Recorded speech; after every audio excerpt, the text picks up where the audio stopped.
Hello, everyone, and welcome back to Film Optics, brought to you by the Drive-In Podcast Network, where we discuss film, TV, and everything pop culture related. I'm your host, Christian, and I'm joined by my good friend and my co-host, Devin. And today we are reviewing the latest Warner Brothers film.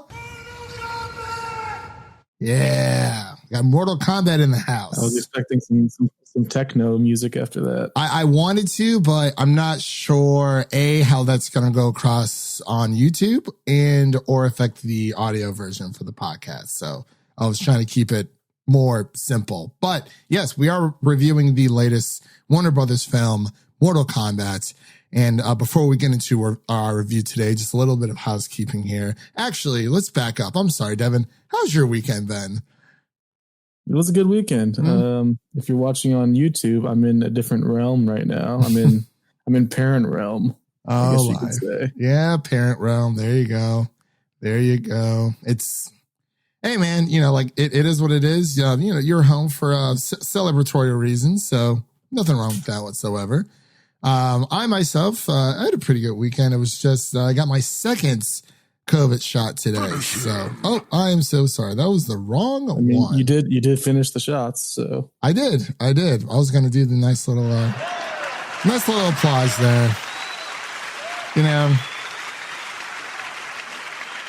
So it'll just take about 2 weeks to get into the rest, but it's Monday. So happy Monday, everyone. I've been kind of resting up myself. I felt very, very tired yesterday. Didn't have any other crazy side effects on my side, which is always a good thing. We never want that to happen with anyone, but I've heard a few other people out there have had some crazy, crazy reactions, to one of my friends had like night sweats. The other one really couldn't sleep. He also had night sweats. I was just a tired old boy. Yeah, I didn't really have any issues with the second shot. Yeah, I was going to ask you if you did, but that's good that you didn't, because for some people they have like no side effects whatsoever. I mean, I feel like being tired is honestly way less on the lower scale, but I did fall asleep halfway through the Oscars because of it. Because I got it at like 8 o'clock that day. Reasons for that. What's up? There might be a few reasons for that. Oh man. So everyone was so up in arms about it. Did you want to talk a little bit about that before we get into the review? I know we haven't really done a lot of Oscar coverage here.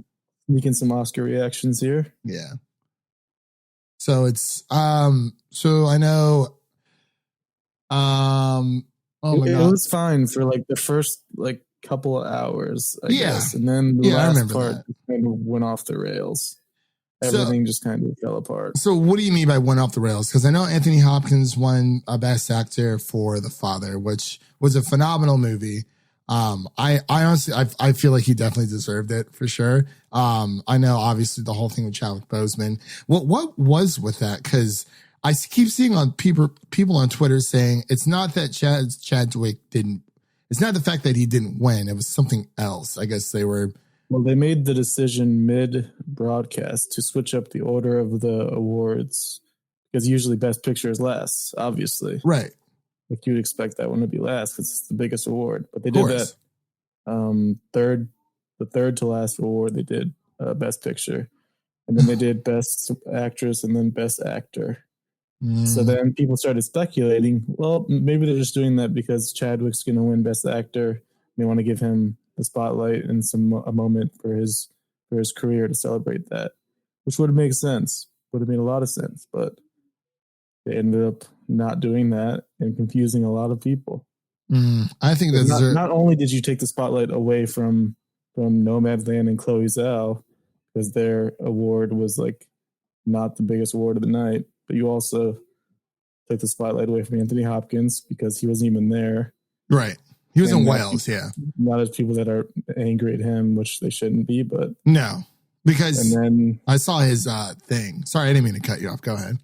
Yeah, and then obviously you take any spotlight away that Chadwick could have had. It just seemed like the right thing to do to give him the award. Was there? Sorry, go ahead.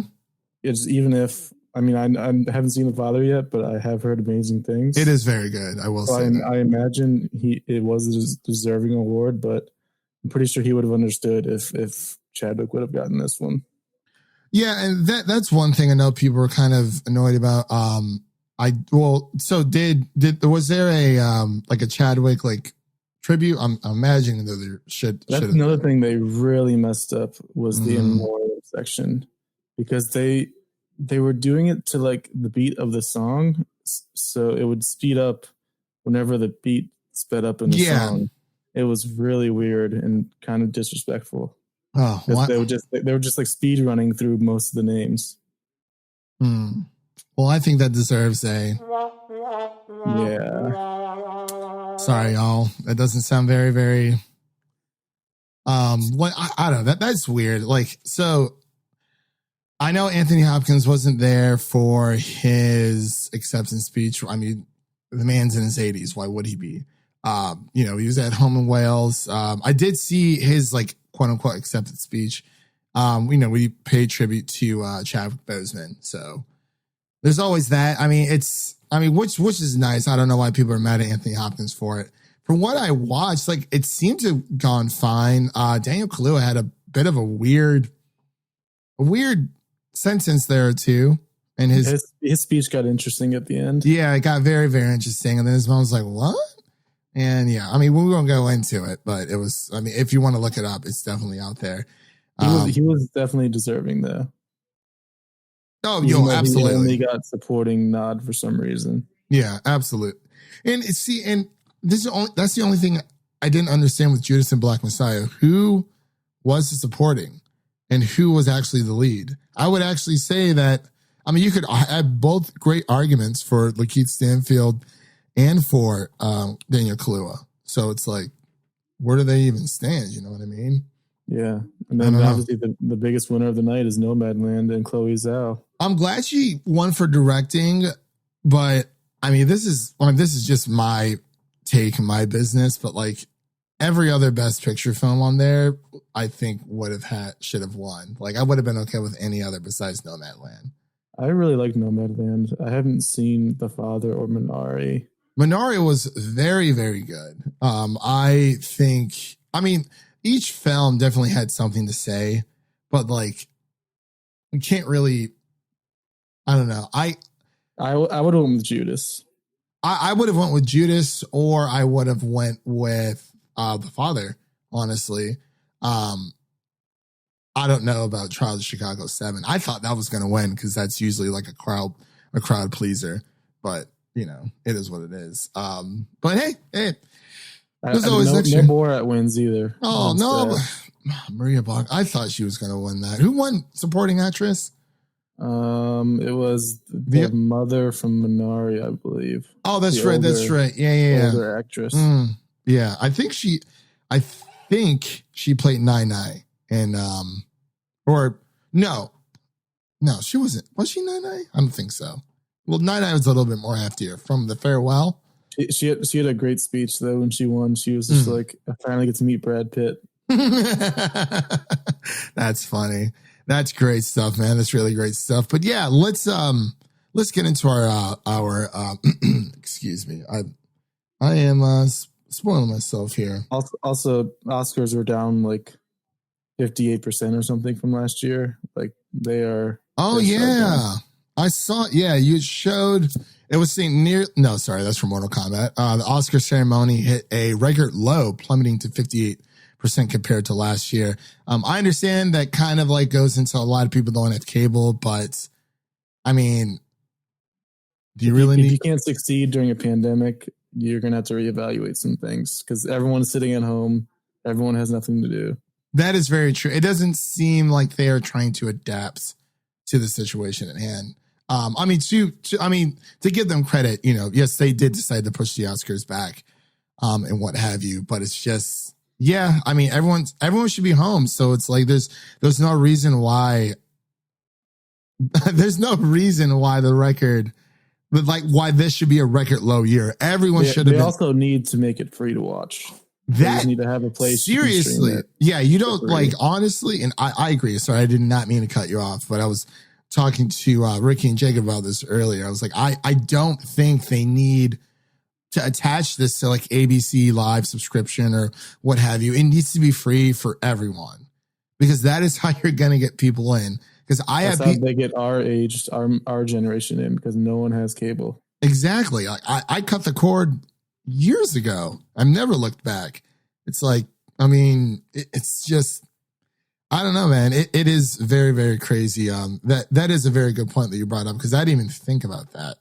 Yeah, it's just, something's got to be done, man. It's all about adaptability, and it doesn't really seem like they're willing to change that much. I mean, they did, granted for the nominations this year, but again, we have 10 slots in Best Picture, and we only got 8 again, which makes no sense. I think the only time they used all 10 was the year that they changed it. I can't remember what year that was, but it's not really much of an excuse. It's like, I mean, if you expanded to 10, you should use all 10. Someone on Twitter says, literally only plummeted only because of the pandemic. Ratings for everything have been plummeting since March 2020. That is a lie. Talk to Disney Plus and see what their subscriber numbers are. I'm sorry, but that's crazy stuff. Streaming is definitely up. Yeah. Definitely. But anyway, let's get into our Mortal Kombat review here. Before we get into the review, really quick, you can listen to this podcast on platforms around the internet, and make sure to follow us on Instagram and Twitter at Film Optics for all of our latest announcements. You can also, again, watch us here. We're on YouTube now. We're trying this thing out, trying to expand our market to as many corners of the internet as we possibly can to, spread the good nerd word. So, yeah, Devin, let's get straight into it. We'll give our initial reactions, and then I'll give the old spoilers thing there right before we get into like the movie breakdown. But this, let me read the story synopsis, the synopsis itself, really quick, and we'll kind of just jump on into it. So the synopsis reads, MMA fighter Cole Young seeks out Earth's greatest champions in order to stand against the enemies of Outworld in a high-stakes battle for the universe. This did release on April 23rd, this past Friday. The runtime is around 150 minutes, and you can watch this on HBO Max for the first 30 days. And it is also playing in theaters as well. It's doing some big numbers right now. It really is. Surprisingly, even more than Godzilla versus Kong. Yeah, and oh my gosh, I think it was nearly 3.8 million U.S. households have watched Mortal Kombat during its opening weekend, according to Samba TV. Mortal Kombat had more viewership in just 3 days, Friday through Sunday, than Godzilla vs. Kong got in its first 5 days. So that's, wow. It's definitely surprising. I would not expect Mortal Kombat to do better than Godzilla versus Kong. Yeah, I mean, everybody, we're gamers here, and it's like, everyone, like, for whatever reason, when it comes to video game movies, everybody just tunes in. Because it's like, is it going to be good? Is it going to be bad? Track record in the past, give or take a few, have been a bit iffy. Just straight garbage, but, it is what it is. I guess like the original Mortal Kombat movies. Yeah. Have you watched the other Mortal Kombat movies? I've watched bits and pieces of them, and Annihilation is one of the worst things I've ever seen in my life. Have you seen? Did you watch Annihilation? No, I have. I wanted to go back and watch the others first, but I didn't want to get fatigued when it came to this. So I think what I'll do now, if I can find them, I'll go back and watch them now. I know Annihilation's on HBO Max, but the first one isn't. Well, that's all you had to say. I'll probably watch it today then, to be honest. It's really bad. Yeah, it's all right. I'm not expecting anything of it. But yeah, I like watching, it is fun to watch the build up. I mean, for Zack Snyder's Justice League, I did rewatch Man of Steel and Batman v Superman, but those were films I've already seen before. But it's like, I don't know. I didn't want the full fatigue effects on my side. You know what I mean? I wanted to go into it blind. Now I got to watch the new one. But it's like, I'm kind of tired of watching, Mortal Kombat movies. But No, it's good stuff. It was cool going in blind. Like I have like some knowledge on Mortal Kombat, but it was nice to have some surprises in there. Yeah. Well, like, I mean, our best friend Seth is like a huge Mortal Kombat fan. And I was going to bring up that this movie got the Seth seal of approval. It did it? Okay. Big milestone for this one. Yeah. For all you listeners out there, everyone, watching and listening on the pod, Seth has been our best friend for God knows how long. Literally, I think the only one out of like our original friend group who just breathe, like he used to live and breathe Halo, but he like lives and breathes Mortal Kombat. Like this man. And I meant to have him on, and I had my second COVID shot, and things just kind of got away from me this weekend, but I'm really glad I got the Seth seal of approval. I wanted to kind of compare numbers really quick, compared to reportedly by some, the 2.2 million that watched Zack Snyder's Justice League. It definitely seems that they are moving on from that. If people have not heard the word about that already, but I mean, it is what it is. Someone on Twitter said manifesting the Mortal Kombat cinematic realm. I like that. Oh, I like that. The MKCR. The MKCR. I like that. That's interesting. It is very interesting. They're definitely set up. Yeah. I think I saw somewhere that Sub-Zero signed on for 4 movies. That's exciting. Yeah, I actually did want to talk about that, but let's get into our initial reactions. Of course, this is directed by Simon McQuoid and stars, oh my gosh, I forgot to change the stars over. I was like, Eric Andre is not in this movie. But was there anyone in this film that you recognize from somewhere else? There aren't any major recognizable actors. Louis Tan is the new character that they introduced, Cole Young. Yeah. Oh, yeah. He's like new, as in like he's not even in the game franchise new. Yeah. Like he was made for this film.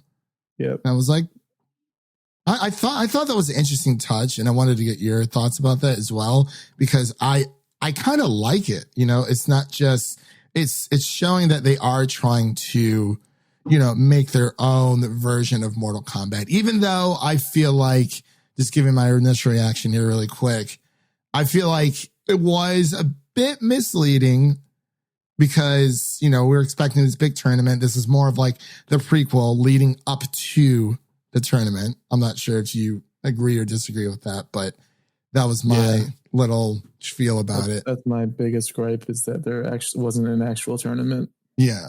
But I do agree that having the main character be someone new was the right decision, because it gives us perspective as someone coming into Mortal Kombat blind.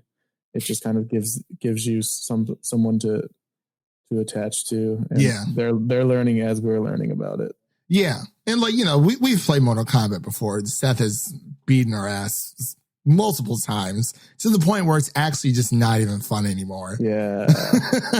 At least for us. But, I don't know about the entire storyline of each Mortal Kombat, but like I am familiar with the characters, Kung Lao, Liu Kang, you have Sub-Zero, you have Scorpion, you have Raiden, you have Goro.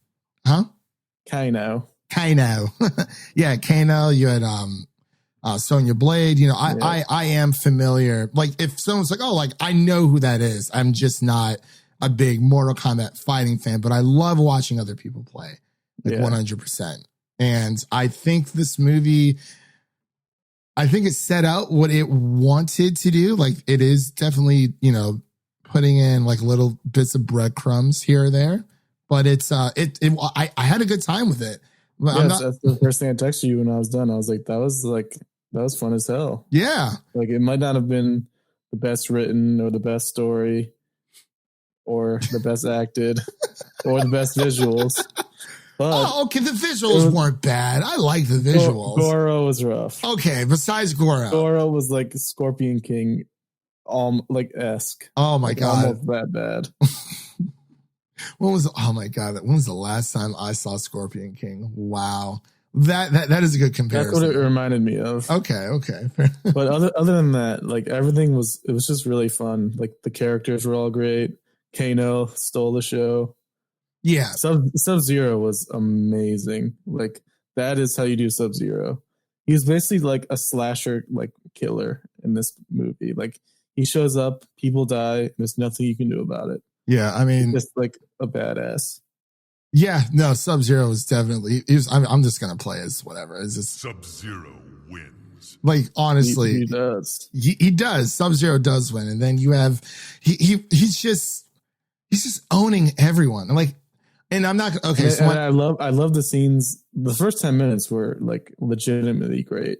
Yeah, like when Sub-Zero hunts down Scorpion, like that was a great scene. Yeah, literally was like round one. Fight.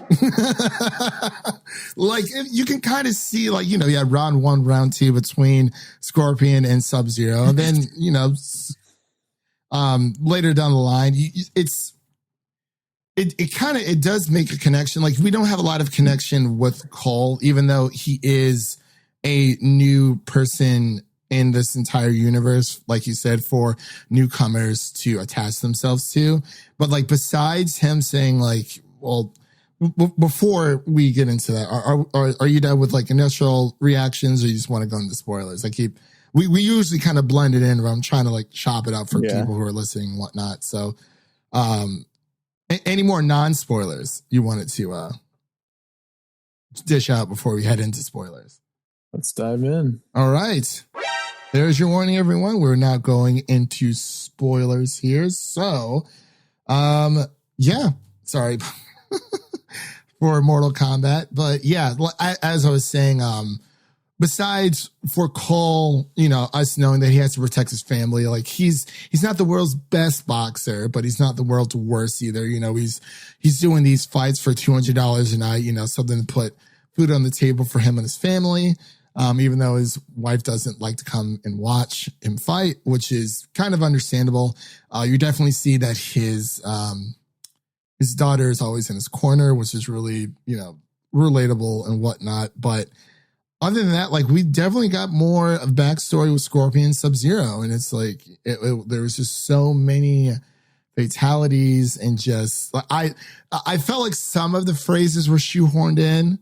But like, yeah, that's guaranteed though for a Mortal Kombat movie. It's just like that in the other ones. But like, it would have been really cool if they actually had the announcer guys be like, flawless victory, or like fatality. You know what I mean? Like it was, or even finish him. Like I think it would have been a little bit better if we just had like an overseer. Like, yeah, like it is a, you know, so you want a narrator? Well, only when it came to the fighting, but like that's because obviously that is one thing. Like if anything, anyone knows about Mortal Kombat, it is. I feel like if they actually had the tournament, then that could make sense to have somebody commentating it. That is true. That is very true. But it's, you know, and then it's so. I don't know. I really did enjoy the action. It was just, I wish we would got a little bit more with Cole. But what did you think about like the other characters? Just how everyone? Yeah, I definitely liked Cole, and I'm looking into his filmography now. He was in Deadpool 2 as Shatterstar. Who? Cole? I didn't even realize. Yeah. Oh, that's right. I totally forgot about that. He's definitely been in a lot of martial arts type movies. Yeah. Oh, he was in Iron Fist. Interesting. Oh, see, that was one thing I did not watch. The only time I watched Iron Fist on screen was during the Defenders, because in order to follow Daredevil's story, you have to watch Daredevil 1, 2, then watch Defenders, and then Daredevil 3, because everything kind of ties back into him. But yeah. But as far as other characters, like I mentioned before, Kano kind of stole the show as the comedic relief. At first, I was a little worried he was too over the top, but he kind of just kept getting funnier as the movie went on. To me, his jokes were definitely landing. I love when he got his power, his laser beam. Like, it's better than your fireballs.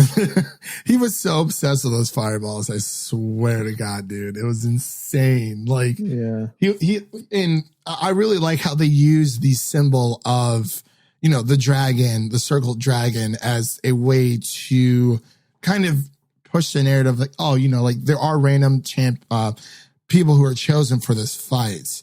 And, if you kill someone, that seal transfers onto you and you become a champion. And we see that with Sonya during the beginning of the movie. She doesn't really have it, but she's more in the know than like everyone else besides her and Drax. Jax. Sorry. Jax. Yeah. Wow. Jax. Yeah, I thought those two were okay, kind of forgettable overall as characters. Yeah. I wish we would have more backstory for them as well. And obviously, we saw like amazing fights during this entire movie. A lot of gore, maybe not a lot of blood, but a lot of gore. There definitely could have been more fights. That is a very valid complaint. There wasn't an actual tournament. Mm-hmm. It was an interesting decision.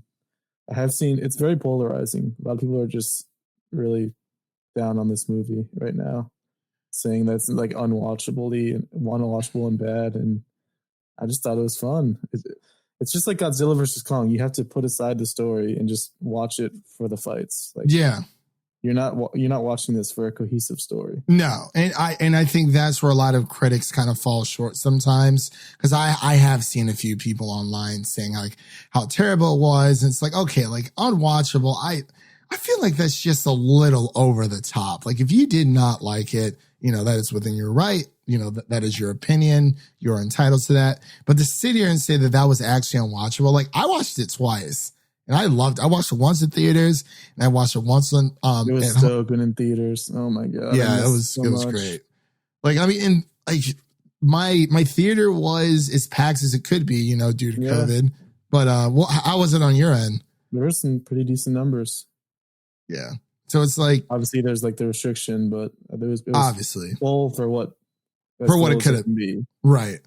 But yeah, I never really, I don't, when people say, oh, like it's unwatchable, it's like, if you're not a video game fan, if you're not a fan of Mortal Kombat at all, that's fine. But like the people who are going to go see this are the people who are, they are video game fans. That is just who they are. And, they just want to see their characters represented, in a just fair way, which is totally fine. I think they were fine with that. I really like Kung Lao and Liu Kang. They are probably two of my favorite Mortal Kombat characters. There was a PS2 game with Kung Lao.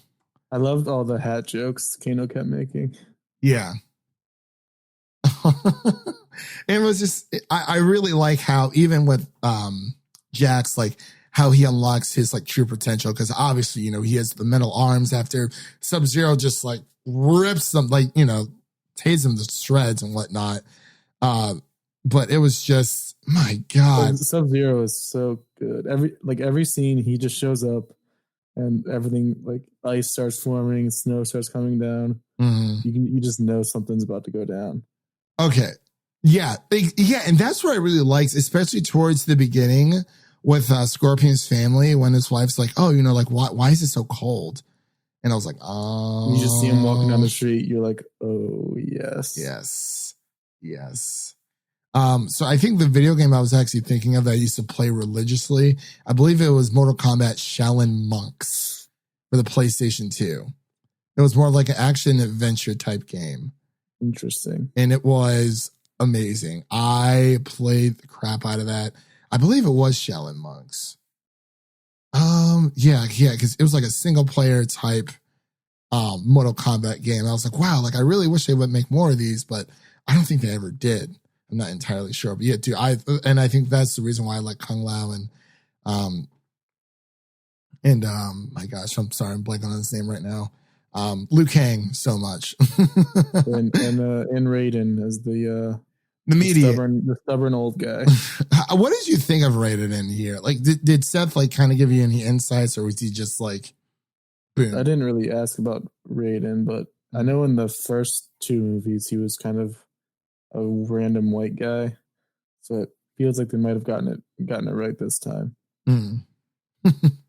Okay. Yeah. Like in the movie, he's just like a white guy with long white hair, and it was weird. Yeah. I mean, like we kind of saw his powers, and I wanted to ask you, what did you think? He was kind of just like a teleportation machine. That's pretty much what his role was. Oh yeah. He was like instant transmission type deal. There's actually a Game Informer article out there that dropped like on the 19th of this month saying, "Where's my Mortal Kombat Shaolin Monk sequel?" And I would love to know where that is because it was so freaking good. But so we learned that Cole is the descendant of Scorpion. And I think from when I thought about it, when I watched it the second time, like it kind of did make sense because you have the daughter that he had, the baby towards the beginning where they hit her underneath the floorboard. I just wish that, I mean, you know, I've already said it, like, I just wish we had a little bit more backstory with Cole, but like you said, it's not about the story. I'm hoping that they do sign on for more because you did say that the actor for Sub-Zero signed on for a few more movies after. I think there is going to be enough. Yeah, they definitely set it up in the end. They're going to go get Johnny Cage. Yeah, I like how Johnny Cage wasn't in this. I do like how in this movie, you know, we weren't introduced to everyone, and that is totally fine. It's impossible. Yeah. There's like, what, 80 characters? It's insane, dude. But it doesn't feel, you know, it doesn't feel compact. It doesn't feel crowded or whatnot. Like, yeah, it would be great, but this is something that you have to kind of build up to. As a like prequel or like a prologue to everything, I think this kind of does work. You know, obviously there's always a few kinks here and there that you can always. It definitely ended abruptly. Yeah. Especially since there wasn't a tournament and then it kind of just ends. Yeah, because at first, you know, you had Sonya, you had Kano and Cole, you know, trying to unlock their power. And it was just, it was kind of like, you know, the monologue where, you know, they talk over like voiceover almost, but, you know, like, oh, like, you know, we just have to defeat them. And it seems like they beat them pretty easily, but like the fatalities and everything were great. Yeah, the Kung Lao hat. Saw blade one, dude. I love. Literally, he cut him in half. He served her. He did. He as soon as he was done, it was like flawless victory. I was like, yes. But like I said, you know, a few of the things are a little shoehorned in, like the sayings, but that's just Mortal Kombat for you. You know, it's just it was good for what it was, and I would definitely like to see another. But was there anything else you wanted to touch on before we kind of just dive into scores? Because we kind of touched on Easter eggs with Johnny Cage. Because I was a little confused as to what Cole's power was. I was talking to Seth about it, and he brought up a really good point that because Mortal Kombat is very self-referential, they don't mind making fun of themselves. They did in the middle of the movie where he was like, "That's not how you spell combat." Like they know how silly all this stuff is. So he thinks that they made his ability literally plot armor, which makes a lot of sense because that's pretty much what he had. Yeah, he was not the world's best boxer, like at all. So they gave him some plot armor to get through it. That's actually hilarious. So during the fight between Scorpion, or the rematch between Scorpion and Sub-Zero at the end, for like a hot second, I thought that Cole was going to turn into Scorpion because Scorpion is in hell. But that's not the case. He kind of just came out of nowhere. He kind of summons them when he touches the kunai. Kind of awakens him, I guess. What did you? Well, then the classic "Get over here." Yeah. Oh, that's the one I forgot to download. That's okay. We got this. Scorpion wins. Yeah, He did. He cleaned the floor with him, and like the only real thing he said, well, in Japanese, was, you know, take care of my bloodline. I'm like, does Cole even know how to speak Japanese? Does he know? I don't know. So it's like, you know, it was what it was. But I did one more little gripe about it, but it's like, I just felt like it was rushed. an hour 50 minutes. Like I was literally, I got like an hour into it. The first time I did check my phone for something because I was expecting a message from someone, but I was like, oh my God, like it's like it feels like an hour in. And then like when I watched it again, like obviously watching a movie the second time around doesn't feel as long, but I was like, it just felt so quick, you know what I mean? But I feel like maybe do you think this movie would have done better narratively if they would have given it like an extra like 30 minutes? Or do you think like an hour and 50 was enough? Yeah, they definitely could have gone for more time, but it's impossible to get all that lore in there. Yeah. In any amount of time. So yeah, they kind of just went with the shorter end to be safe, it feels like. I don't want to overwhelm people. Yeah, because there is a lot when it comes to Mortal Kombat, especially like the newer games. There's a lot of time travel and whatnot. But I do think it was weird that they didn't have a tournament. Yeah, but I guess it is what it is. You know, I will definitely sit here and ask for another one because I think because they beat everyone before the tournament even started. So it's like, but now Cole's going towards the end. I was expecting him to just like throw out like 5 new fighters. Yeah, like that's what I was hoping for. But then it kind of just ended. Yeah, but I don't know. It is what it is. So let's get into our scores here so we can wrap up. So Devin, what would you give? Actually, no, I'll go first this time around. For rating scale, I'm going to give this one. I'm going to give it a solid like C+, which would be like a 77 for me. You know, we kind of went over the you know, the issues already. You know, with Cole having a little bit more of a backstory, and he just seemed a little bit too one-dimensional. I really liked the, you know, the round 1, round 2 fights with Scorpion and Sub-Zero, and you know the fights were always amazing. You know, some of the characters were great. It just felt a little bit rushed, and of course no actual tournament. But yeah, I'll give it a 77. Give it a C+. What about you? I was gonna go with a C-. So it's funny that we're both giving C, the game that doesn't like the letter C. Honestly, yeah, it's kind of funny. Didn't even realize that. The major issue of not having an actual tournament, and then some of the writing and some of the decisions weren't amazing, but overall definitely still had fun. I'm looking forward to sequels, hoping there will be. But yeah. All right, so Devin, what would you say this movie was a flawless victory? A flawed victory. A flawed victory. There we go. Yeah. But yeah, so that pretty much concludes our review of Mortal Kombat, the 2021 version. I know there's others out there. I need to put that in the actual title so people don't get confused, because I always forgot that there was others out there. But you know, as far as video game movies go, this honestly isn't half bad. It's definitely on the better scale than the ones that we've seen in the past. I'm not gonna lie, man. I think Sonic is still up there for me because I loved. Oh my gosh. Sorry,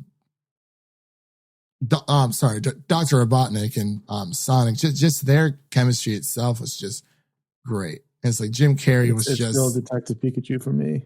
Detective Pikachu was really good. I think that as of right now, that is my number 2. But you know, as rewatches come around, that can definitely change. But yeah, Ryan Reynolds' Pikachu was fantastic. Just the world building there. I mean, we both love Pokemon, so it's all good stuff. But yeah, so that pretty much concludes our review here today of Mortal Kombat. Thank you, Devin, always for coming on and talking shop here on the podcast. And I believe since Falcon and the Winter Soldier is finally done. Oh, sorry, my bad. I meant to go over to my applause one. But since Falcon and Winter Soldier is finally done, we can focus on the good chiz. The good chiz. That is Invincible, Episode 8. We will be reviewing later on this week. I think that kind of warrants for some news this week as well. Maybe. sort of, unless he's kind of. We'll see. Yeah, we'll see. Oh, thank God it's over. Not Invincible. I don't want Invincible to end. I'm just really happy. Woo. Anyway, yeah, so we have our Invincible episode 8 review coming out. If you haven't checked out already, our new segment, Music City Verified, where I interview one of my good friends and one of Nashville's rising stars, Kayla Woodson, about her new single, Watch Me. Definitely give that a listen. That is on the podcast. Unfortunately, I did not upload it up to YouTube because it is audio only. So you just have to surf the web to find it on Apple Podcasts, Spotify. We're everywhere, just not Sirius XM. So we got that coming up in May. I think it is more of a dry month. I don't know if there's any like Warner Brother films coming out in May, but we do have Dawn of the Dead and Woman in the Window from Netflix. So we might do those possibly. And then The Bad Batch, of course. So in May we have, there was something I just saw that's coming in May. Oh. Spiral, the Saw movie with Chris Rock. Nope. There's Cruella de Vil. Oh, I forgot about Cruella. Yeah. At the end of May. Yeah, end of May. So yeah, we'll figure it out. But let's get out of here and see you guys later on. And that's a wrap for today. Thank you all for listening, and make sure to check out the other shows over on MusicCityDrivein.com and subscribe to our show so you never miss an episode. That was Devin. My name is Christian, and we'll see you guys in the next one. Peace. Finish him.